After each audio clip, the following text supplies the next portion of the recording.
우리 성가대에 찬양은 안 하지만 기도송과 또 이 임내송 이 부를 때 은혜가 많이 되죠, 그죠? 예. 성가대 보고 이야기하면 안 되네. 그래서 이 코로나가 빨리 끝나고 우리 성가대원들이 이 찬양할 수 있도록 기도해 주시기 바랍니다. 예배가 회복되어야 되는데 코로나 때문에 많이 힘든 상황입니다. 명절 추석 명절 잘 보내셨습니까?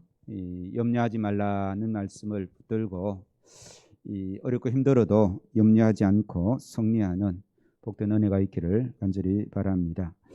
이 청주의 어느 교회에 배시성을 가진 집사님이 있었습니다. 저희 교회 배 집사님 말고요. 이 배시성을 가진 남자 집사님이 있었는데 이 토요일에 친한 친구한테 이제 이 전도를 하려고 전도지를 막 찾아요. 그러니까 이 놀란 부인이 남편에게 이렇게 묻습니다. 여보, 웬일이세요? 라고 물으니까 이 남편이 뭐 웬일은 나도 전도 한번 해보려고 그렇게 이제 전도지를 찾는 거예요. 그러니까 이제 아내가 하는 말이 누구한테 전도하려고 그래요? 라고 말하니까 남편이 당신도 잘 아는 그 아무개 있잖아. 그 친구에게 전도해야 되겠어. 라고 그렇게 이제 남편이 대답을 한 겁니다. 그러니까 그 이야기를 들은 부인이 걱정스러운 표정으로 이렇게 말했답니다. 여보, 당신 그 사람만 만나면 술 취해 가지고 오지 않아. 이번에는 술 마시면 안 돼요. 라고 그렇게 말을 했답니다. 그러니까 남편은 전도하러 가려고 하는데 이제 그전에는 어떻게 했습니까? 그 친구 만나서 술을 많이 먹었던 거예요. 그러니까 부인은 염려스러워서 내일 주일인데 술 마시면 안 된다라고 이렇게 잔소리를 하는 거죠. 그때 남편이 어떻게 했겠습니까? 예, 부인의 이야기를 들은 집사님은 이 아내의 그 이야기에 자존심이 상한 것입니다. 그래서 전도지를 집어던지고 나갔는데 밤늦게까지 그 친구와 뭘 했겠습니까? 전도를 했겠습니까? 술을 마셨겠습니까? 예, 술을 마셨다는 이야기가 있습니다. 여러분, 이 가정에 왜 이런 일이 일어났을까요? 이 남편은 자신이 아내에게 비판을 받았다라는 생각을 해서 화가 났던 것이죠. 아내 입장에서도 보면 저게 무슨 크게 화가 낼 일인가라고 생각이 되기도 하지만 지금 선한 마음에 그죠 전도하러 가려고 하는데 뭐라고 말합니까? 술 먹지 말라라고 그렇게 당신은 그 친구와 만나면 뭐라고요? 술을 마시잖아. 물론 과거에 그런 전적이 있겠죠. 그러니까 말이 나오는데 그런 말이 남편을 비판하는 말이다는 것입니다. 오늘 주님께서 우리에게 주시는 말씀이 비판하지 말라는 말씀입니다. 우리의 신앙이 자라지 않는 이유들이 몇 가지가 있는데 어떤 것 때문에 우리의 신앙이 자라지 않겠습니까? 첫 번째는요, 죄를 지으면 신앙이 자라지 않습니다. 당연하겠죠, 그죠? 그래서 예수는 믿었지만 죄를 늘 항상 짓는 사람들은 믿음이 자라지 않는 거예요. 늘 회개하기 바쁘기 때문에 이 믿음이 자랄 수가 없는 것이죠. 두 번째는요, 말씀을 먹지 않으면 자랄 수가 없습니다. 식물이 물이 없으면 말라 죽는 것처럼 우리도 영의 양식을 먹어야 건강하게 자랄 수 있는 것이죠. 그다음 세 번째가요, 바로 비판을 많이 하면 신앙이 자라지 않습니다. 왜 남을 정죄하고 비판하면 신앙이 자라지 않는가 하면 남을 비판하는 그 사람의 그 마음의 중심에는 나는 그렇지 않다는 생각을 갖고 있기 때문에 그렇습니다. 막 다른 사람을 야단을 치는 사람은 나는 그렇지 않기 때문에 그 사람을 야단을 치는 것이죠. 그래서 이런 사람은 자기가 죄인이라거나 잘못했다는 말은 하지 않습니다. 대신 다른 사람의 허점이나 실수만을 꼬집고 비판하는 데 빠른 것이죠. 또한 이런 사람은요, 자기는 잘못이 없고 자기는 어려워야 되기 때문에 뭐가 늘겠습니까? 변명이 많이 느는 거예요. 이 외식하지 말라라고 예수님께서 바리새인들에게 말씀했죠, 그죠? 바리새인들이 바로 이런 사람인데 오늘 본 말씀에도 예수님께서 바리새인을 염두에 두고 하시는 말씀입니다. 그래서 자기가 비판을 받지 않으려고 하면 끊임없이 자기는 어려운 사람으로 그렇게 포장을 해내야 되는 것이죠. 그래서 이런 사람들은요, 다른 사람이 아프면 보통 뭐라고 말하는가 하면 아마 저 사람이 큰 하나님 앞에 큰 잘못을 저질러서 아플 거야. 저 사람이 기도를 안 해서 아플 거야. 그렇게 말을 하는데요. 정작 자기가 병들면 어떻게 말하는지 아십니까? 하나님이 나를 훈련시키는 거야. 하나님의 큰 뜻이 있을 거야. 그렇게 말한다라는 거예요. 이렇게 남을 비판자라고 남을 정죄하는 사람은 하나님 앞에 자기 자신을 온전히 드러낼 수가 없습니다. 사람들 앞에서도 늘 외식하며 자기를 드러내야 되고 하나님 앞에서도 마찬가지인 것이죠. 그래서 우리 주님께서 비판하지 말라라고 이렇게 이 말씀을 하셨는데요. 이 교회를 다니다가 교회를 지금 안 나가고 있는 사람들이 한 몇 명 정도 되겠습니까? 대충 지금 이 한국에 이 예수 믿는 사람이 한 1,000만 명 정도 된다라고 그렇게 이제 말을 합니다. 예? 예, 한 몇 명요? 예, 이 보통 작게 잡으면 이 100만 명, 많게 잡으면 300만 명 정도가 교회를 다니다가 실망하고 교회를 안 다닌다라고 말합니다. 그래서 그 사람들을 가나안 교인이라고 말을 해요. 교회에 안 나가는 성도다라고 그런 말이죠. 그래서 이 미래교회를 준비하는 21세기 교회 성장 연구소라는 곳이 있는데 거기서 교회 안 나가는 사람 한 800명 정도를 찾아서 설문조사를 한 거예요.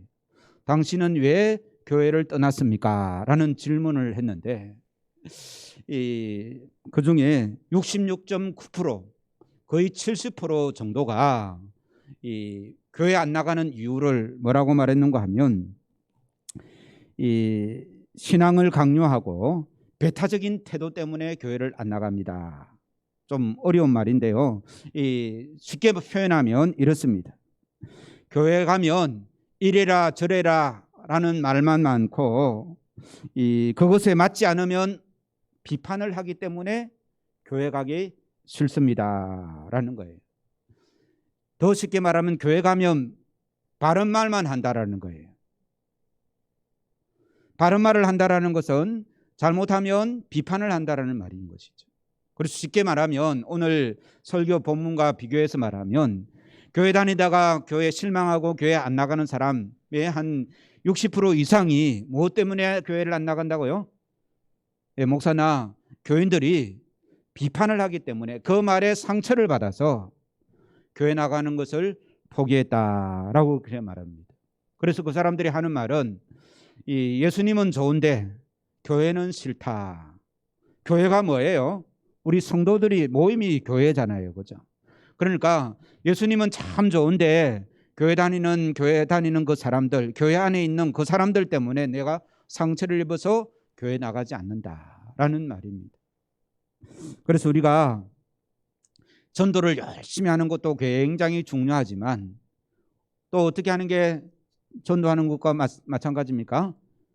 예, 옆에 사람들에게, 교회 다니는 사람들에게 비판하지 않고 이 사랑의 눈으로, 사랑의 말로서 그들을 안아줄 수 있는 그런 것이 전도하는 큰 방법 중에 하나다라는 것으로 우리가 알면 좋겠습니다.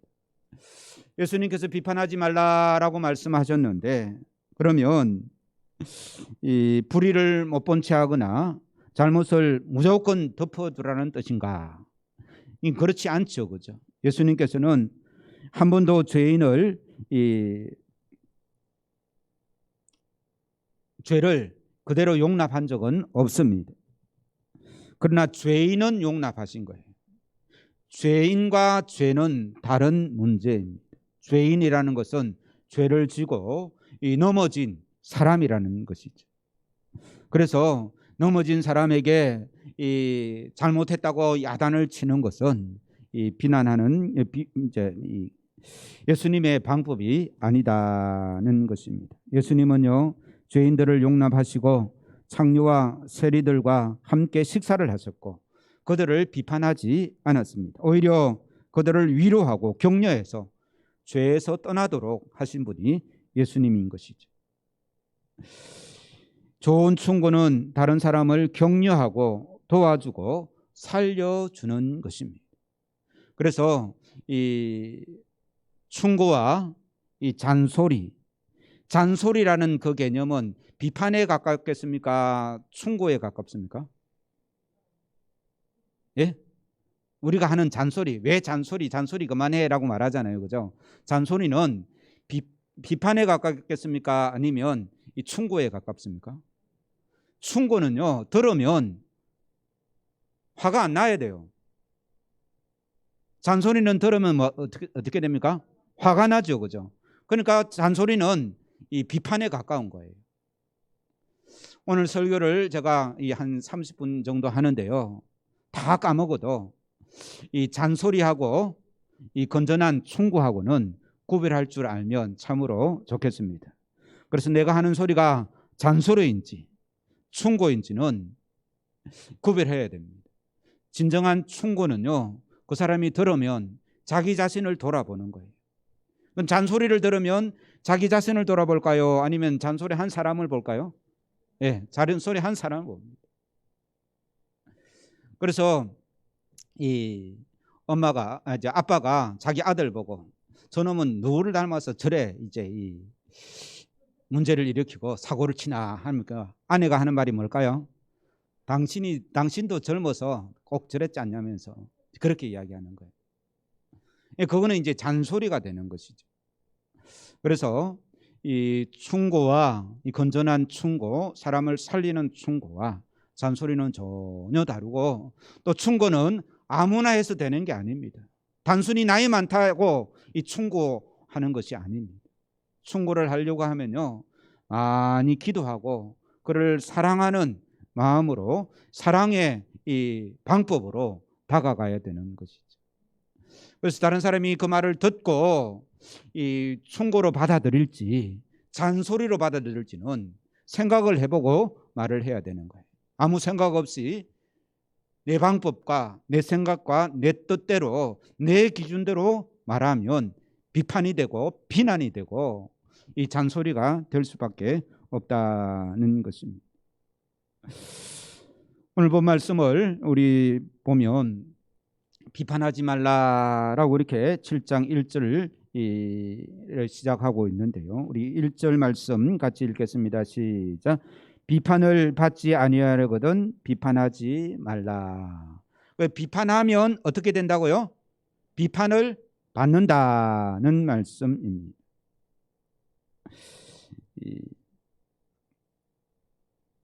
첫 번째, 비판하면요, 하나님으로부터 비판을 받습니다. 우리가 남을 비판하면요, 하나님이 우리를 비판한다는 것입니다. 오늘 본문에는 그런 말씀이 없는데요, 로마서 4장 1절 말씀 읽겠습니다. 시작. 형제들아 서로 비방하지 말라. 형제를 비방하는 자나 형제를 판단하는 자는 곧 율법을 비방하고 율법을 판단하는 것이라. 네가 만일 율법을 판단하면 율법의 준행자가 아니요 재판관이로다. 입법자와 재판관은 오직 한 분이시니 능히 구원하기도 하시며 멸하기도 하시느니라. 너는 누구이기에 이웃을 판단하느냐. 하나님이 비판하는 우리에게 하시는 말씀입니다. 우리는 재판관이 아니다는 겁니다. 그러니까 남을 비난하고 비판하는 사람은 재판관이 되는 거예요. 재판관은 하나님 오직 한 분뿐이시다라고 성경은 말씀하고 있습니다. 내가 비판을 하면요, 내가 하나님 자리에 앉는 것이다는 것입니다.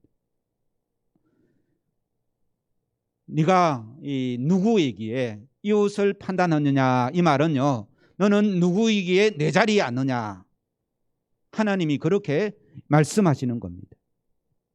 그래서 이 비판하는 것은 하나님의 자리에 앉는 것이고, 하나님께서 이 비판하신다라는 사실을 우리가 꼭 기억할 필요가 있습니다. 따라서 한번 해보시기 바랍니다. 비판하는 것은 하나님의 자리에 앉는 것이다. 네. 비판은 아무나 하는 것이 아니라는 말씀입니다. 두 번째로 이 2절 말씀 같이 읽겠습니다. 시작. 너희가 비판하는 그 비판으로 너희가 비판을 받을 것이요, 너희가 헤아리는 그 헤아림으로 너희가 헤아림을 받을 것이니라. 우리가 비판을 하면요, 다른 사람으로부터 여전히 이 비판을 받을 수밖에 없습니다. 이 조국 사태라고 이렇게 표현을 하는데요, 조국 씨가 오랜 기간 뉴스나 사람들의 입에 오르내리는 이유가 무엇입니까? 왜 조국 씨, 조국의 이야기가 그렇게 1년, 2년이 지났는데도 여전히 이 신문에 자주 나오고 있습니다. 왜냐하면 이 조국 씨가 다른 사람들을 많이 비판을 했기 때문에 그렇습니다. 나는 잘하고 어려운데 당신들은 왜 이처럼 행동을 하느냐라고 글로서 많은 부분 비판을 했었습니다. 그런데 조국 씨는 자기가 비판했던 그 비판의 그 기준으로 자기가 또 사람들에게 비판을 받는 것이죠. 그래서 이 잔소리를 하면 화가 나는 이유가 무엇일까요?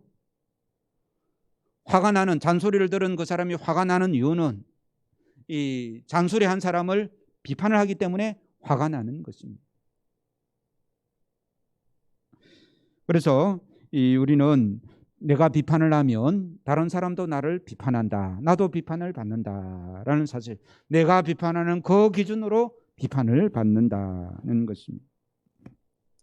로마서 2장 1절 같이 읽겠습니다. 시작. 그러므로 남을 판단하는 사람아, 누구를 막론하고 내가 핑계하지 못할 것은 남을 판단하는 것으로 내가 너를 정죄함이니 판단하는 네가 같은 일을 행함이니라. 그래서 우리는 내가 비판을 하게 되면 나도 비판을 받는다라는 사실을 꼭 기억할 필요가 있습니다. 제가 질문을 하나 하겠습니다. 이 두 사람 중에 어떤 사람이 이 비판을 잘 받을까요? 첫 번째는요, 자기 안에 상처와 죄와 악함이 많은 사람이 남을 비판을 잘할까요? 아니면 자기 안에 선함과 은혜가 많은 사람이 비판을 잘할까요? 첫 번째 사람이 잘할까요? 두 번째 사람이 비판을 잘할까요? 예.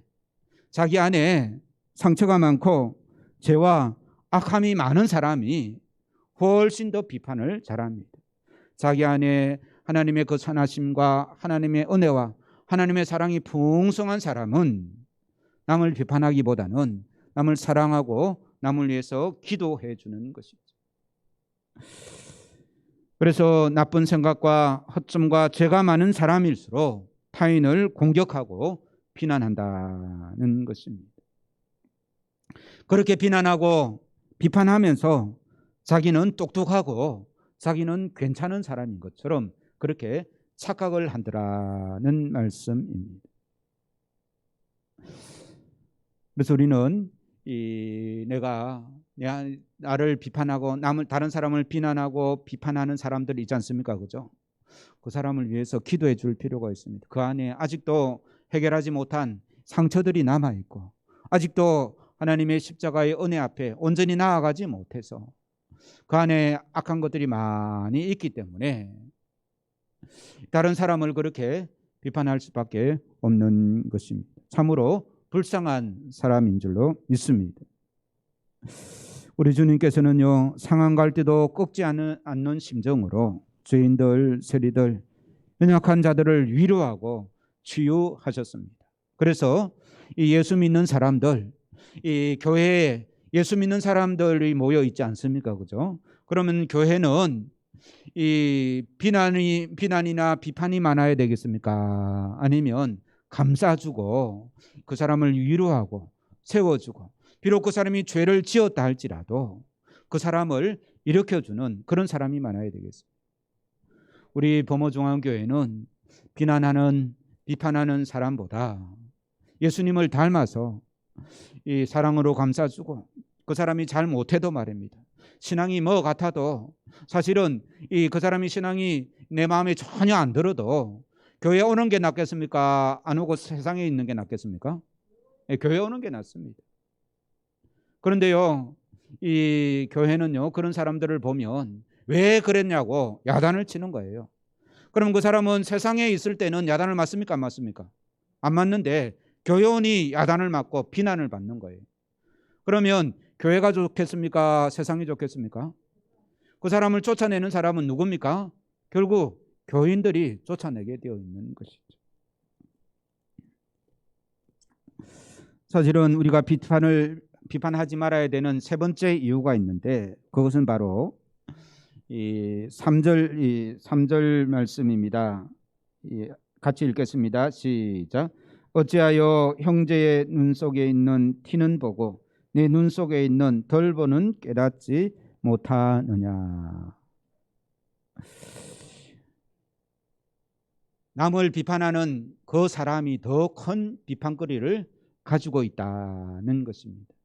오늘 3절에 보면 이 남의 눈에 뭘 본다고요? 티. 이제 원어상으로 이 티는 무슨 뜻인가 하면 톱밥입니다. 톱밥. 이 나무를 켤 때 톱밥이 나오지 않습니까? 그죠? 톱밥이 얼마나 합니까? 깨알만 하죠. 그죠? 그런데 이 덜보는 뭘까요? 남의 눈에 티는 보면서 자기 눈에는 뭐가 있다고요?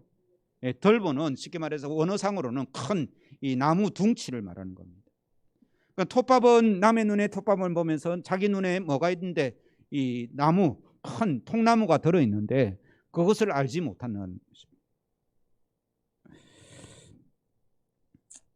그래서 우리는 오늘 본 말씀을 통해서 우리는 몇 가지 사실을 알아야 됩니다. 내 안에는 오만과 편견이 가득해 있음을 우리가 꼭 기억해야 되겠습니다. 우리 모두는요, 이 죄인입니다. 내 안에 이 죄가 좋아하는 여러 가지 성질이 여전히 남아 있습니다. 우리 안에는 이기적인 동기와 욕심이 도사리고 있습니다. 이런 죄인이 어떻게 이 다른 죄인을 야단칠 수가 있겠습니까? 또 야단친다고 그 사람이 변합니까? 비판하고 정죄하면 움츠리고 피할 뿐이지 회개하고 변하는 것이 아니다는 것입니다. 평생 남편에게 바가지를 긁는다 해서 남편이 변할까요? 안 변할까요? 안 변합니다. 너무 자신 있게 말씀하시는데. 그런데 평생 이 잔소리 하지 않습니까? 그죠? 오늘 말씀을 통해서 다른 거는 몰라도 잔소리를 줄이자는 생각을 하시고, 그 잔소리가 이 비난이 되고 비판이 되기 쉬우니 주님 말씀을 따라서 이 잔소리를 줄이시는 복된 은혜가 있기를 주의 이름으로 축원합니다.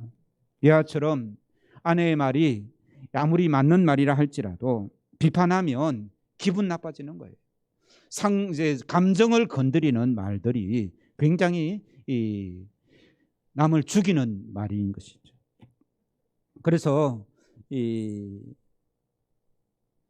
나이가 들면 들수록 남자들도 잔소리가 많을까요? 작아질까요? 많아집니다. 나이가 들면 남자들이 잔소리가 더 많아진다는 그런 통계가 있습니다. 그래서 우리는 내 안에 참 죄의 속성들이 여전히 남아있다는 사실을 꼭 기억하고요. 두 번째는 나도 불완전한 존재다라는 사실을 꼭 기억해야 되겠습니다. 우리가 보고 듣고 느끼는 것은 모두 오류가 있을 수가 있다라는 것이죠. 제가 처음 담임 목회를 구수동에서 했는데요.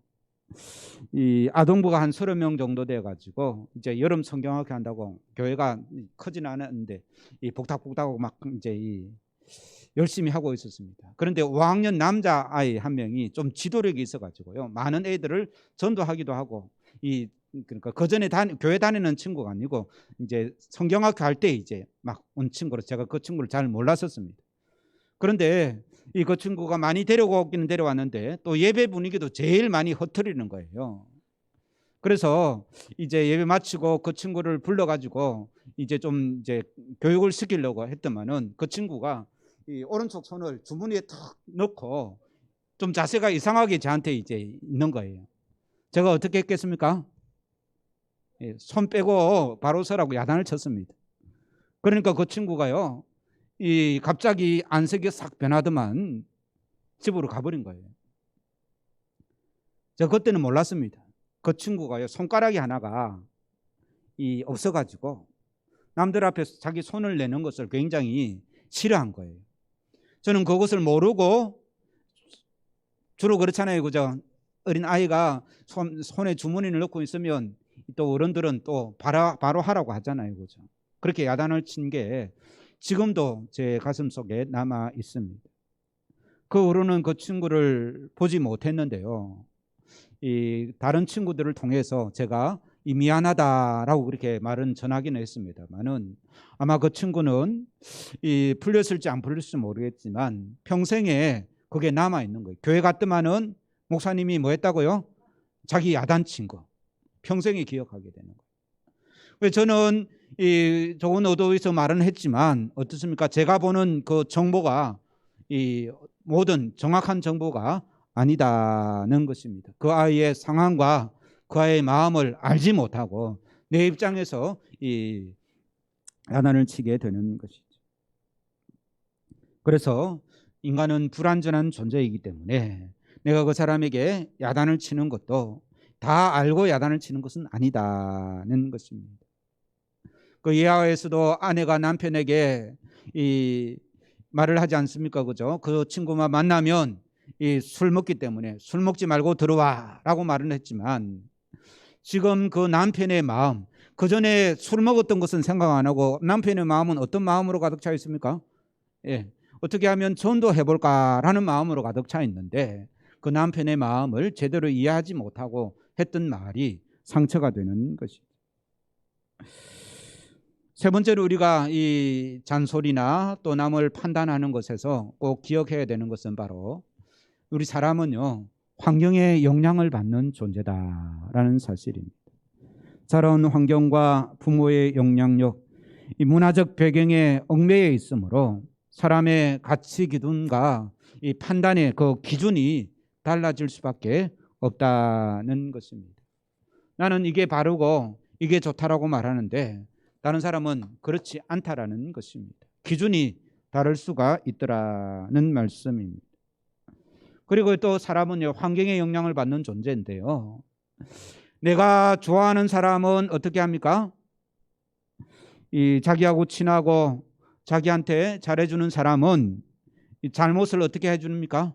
감싸주려고 하죠, 그죠? 그런데 그래서 또 누가 내 사랑하는 사람을 욕을 하면 도리어 변명해주고 그 사람의 입장에서 대변을 해주기도 합니다. 그러나 반대로요, 자기가 평소에 미워하고 감정이 있는 사람이 잘못하거나 또 그 사람에 대한 이야기를 하게 되면 어떻게 합니까? 당장 거들지 않습니까? 그죠? 같이 비난하고 비판을 하는 경우가 많습니다. 그래서 이 잘하는 것도 깎아내리고 가능하면 점수를 짜게 주려고 하는 것이죠. 사람은요, 자기 나름대로 공의와 정의를 이야기하지만 정의감 뒤에는 반드시 인간의 죄의 본성이 도사리고 있다는 사실을 우리가 꼭 기억할 필요가 있습니다. 그래서 그런 의미가 있기 때문에 비난하고 비판하는 것은 하나님께서 싫어하신다는 것이죠. 그래서 오늘 말씀을 우리가 받으면서, 물론 오늘 말씀이 사실 다음 주간에 드리는 말씀과 연결되어 있기 때문에 이 결론은 사실 다음 주간에 할 수 있을 것입니다만은, 중간에 우리가 결론을 내리면 이렇습니다. 예수님은 이러한 우리의 인간의 모습을 너무나 잘 아셨기에 비판 대신에 서로 사랑할 것을 명령하셨습니다. 눈에 보이는 이웃을 사랑하지 못하는데 어찌 보이지 않는 하나님을 사랑할 수 있을까요? 그래서 상대방의 허점, 허물이 내 눈에 보이면 비판하지 말고 그 허물과 그의 이 아픔을 내가 사랑하고 보완해 줄 수 있는 그런 이 사랑의 사람이 되기를 우리 주님께서 원하신다는 말씀입니다. 쉽게 예를 들면 이렇습니다. 주일날 아침에 교회 왔는데 쓰레기 떨어지는 게 눈에 보입니다. 그럴 때 어떻게 해야 됩니까? 그래서 그냥 주우면 되는데, 또 어떤 사람은요, 청소 당번이 누구야? 교회가 이리 지저분해서 되겠냐 하면서 이제 이 다른 사람을 판단하는 거예요. 또 예를 들면 수만 가지 예를 들 수가 있는데요. 이 교회 다니는 사람들이 이렇게 비판을 잘합니다. 어려운 사람이 있어서 도와줘야 됩니다. 그런데요, 자기가 그냥 말없이 도와주면 되잖아요. 그런데 어떤 권사님, 어떤 장로님은 돈도 그리 많으면서 왜 안 도와주냐면서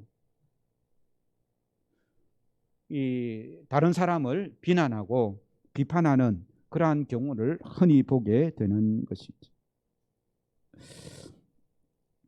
그래서 다른 사람이 어떻게 하는지는 관계하지 말고, 만약에 다른 사람이 잘못하는 것을 내가 관계하게 되면 내가 누구의 자리에 앉는다고요? 하나님 자리에 앉는 그런 내가 더 큰 비판하는 그 사람이 더 큰 죄를 짓는 것이다 라는 사실을 우리가 꼭 기억할 필요가 있습니다. 그래서 우리는 비판하지 말라는 이 말씀을 우리가 받으면서 이 예수님의 이 모습을 한번 생각할 필요가 있습니다. 누가복음 23장입니다. 같이 읽겠습니다. 시작. 예수께서 이르시되 아버지 저들을 사하여 주옵소서 자기들이 하는 것을 알지 못함이니이다 하시더라. 십자가에서 자신을 못 박는 그 사람들을 위하여 예수님께서, 십자가에 달리신 예수님께서 기도하신 거예요. 그들을 비판하고 그들에게 저주를 붓는 것이 아니라 그들을 사랑하고 그들을 위해서 기도하시는 이 예수님의 모습을 우리가 본받아야 된다는 것입니다. 하나님은 우리가 서로 사랑하라고 우리를 부르셨습니다. 그래서 남편도 아내도 자녀도 부모도 비판의 대상이 아니라 사랑의 대상임을 기억하시기 바랍니다. 내가 비판할 때 하나님의 자리에 앉는다는 사실, 하나님처럼 하지 마시기 바랍니다. 그래서 우리는 이 비판 대신에 하나님께서는 사랑하라고 우리를 부르셨다는 사실을 꼭 기억하면서 예수님처럼 그들을 위해서 기도하고 그들을 불쌍히 여겨달라고 간구하는 귀한 은혜가 있기를 주의 이름으로 축원합니다. 우리 찬송가 218장 찬송하시겠습니다.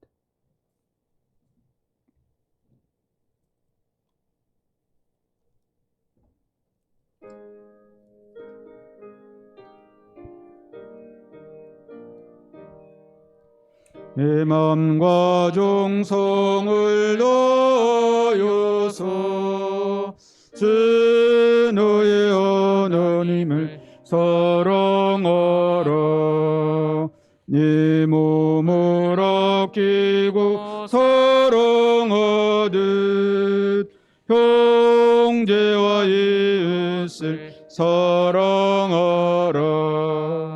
주께서 우리에게 명하시니 그 명령 따라서 서러거리 널 미워 애치는 원수로도 언제나 너그럽게 사랑하라. 널 핍박하는 자 위에서도 진실한 마음으로 복을 빌라. 주께서 우리에게 명하시니 그 명령 따라서 살아가리. 항상 주님을 멀리하고 형제를 사랑하지 못하였다. 이러한 죄인을 사랑하사 주께서 몸버려 죽으셨다. 속죄 큰 사랑 받은 이 몸 내 생명 다 바쳐 나 항상 주님을 멀리하고 형제를 사랑하지 못하였다. 나 항상 주님을 멀리하고 형제를 사랑하지 못하였다. 이런 죄인을 사랑하사 주께서 몸버려 죽으셨다. 속죄 큰 사랑 받은 이 몸 새 생명 다 바쳐 충성하리.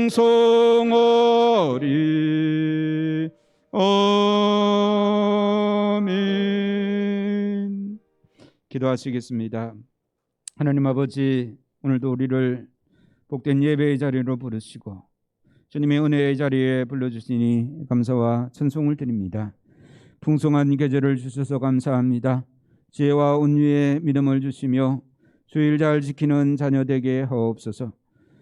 예배에 함께 참여하게 해주심을 감사합니다. 지켜주심 감사드립니다. 범사에 감사합니다. 세뱃돈 많이 받아 감사의 마음을 드립니다. 생일을 맞아야 감사합니다. 결혼기념일을 맞아야 감사합니다. 아버지 치료와 회복 주시니 감사합니다. 이 모양 저 모양 우리의 삶에 주님께서 베풀으신 수많은 은혜들을 기억하여 감사의 예물을 드는 손길들 있습니다. 주님 기쁘게 받아 주시옵소서. 하나님 모든 일에 감사할 줄 아는 능력을 회복하게 하시고 주님께서 베풀으신 일들을 통하여서 감사와 기쁨의 삶을 살아가는 귀한 성도들 되게 주여 도우시고 인도하여 주시옵소서. 오늘도 주님 저희 교회 처음 발걸음한 성도들을 있사오니 주님 기쁘게 받아주시며 그의 삶 속에 하나님의 크고 놀라운 은혜가 넘쳐나는 아름다운 복된 심령들 되게 주여 인도하시고 날마다 믿음이 자라나며 하나님을 만나 기쁨의 삶을 살아갈 수 있도록 도우시고 인도하여 주옵소서. 하나님 아버지, 또 특별히 10회일을 주님 앞에 바칩니다. 우리의 모든 것이 하나님의 것임을 고백하는 아름다운 아버지 신앙을 주님 기쁘게 받아주시고 그의 삶과 그의 가정과 그의 일터를 주님 책임져 주시고 인도하여 주시옵소서.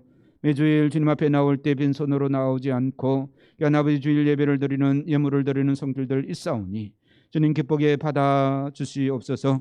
하나님의 나라를 아버지 주님 귀한 아버지 주님 보물을 쌓아두려고 애를 쓰는 모든 성도들 주님께서 기쁘게 받아주시고 아버지 주님 어린아이에게 냉수 한 그릇이라도 대접하는 아름다운 손길들을 주님 기억하여 주시옵소서. 교회의 부흥과 주의 나라의 아버지 주님 나라를 위하여 애쓰는 모든 헌신자들을 주님께서 기억하여 주시고 주님 아름답게 귀하게 그의 삶을 하나님 앞에 세워나가는 복된 심령들 되게 주여 도우시고 인도하여 주시옵소서. 하나님 아버지 건축의 영검과 선교 영검과 아버지는 구제 영검을 따로 구별하여 드리는 손길들 주님 기억하여 주시며 아버지 주님 기도하고 간구하는 모든 것들이 주님의 안에 풍성하게 공급받는 복된 심령들 되게 주여 도우시고 인도하여 주옵소서. 하나님 아버지 주신 말씀을 가지고 또 한 주간도 살고자 합니다. 잔소리와 비난과 비판을 거치게 하시고 주님 사랑과 이해와 용서의 말로 한 주간도 승리하며 살아가는 복된 성도들 되게 주여 도우시고 인도하여 주옵소서. 감사와 찬송을 드리오며 살아계신 구주 예수님의 이름으로 기도하옵나이다. 아멘. 우리 구주 예수 그리스도의 거크신 은혜와 하나님 아버지의 사랑하심과 성령의 교통하심이 비판하지 말라는 주님의 말씀을 받고 비판하지 않고 사랑으로 섬기며 주님의 생명의 말씀을 전가하고자 다시 한번 다짐하는 모든 성도들과 가정과 일터 위에 영원토록 함께하옵기를 축원하옵나이다. 아멘.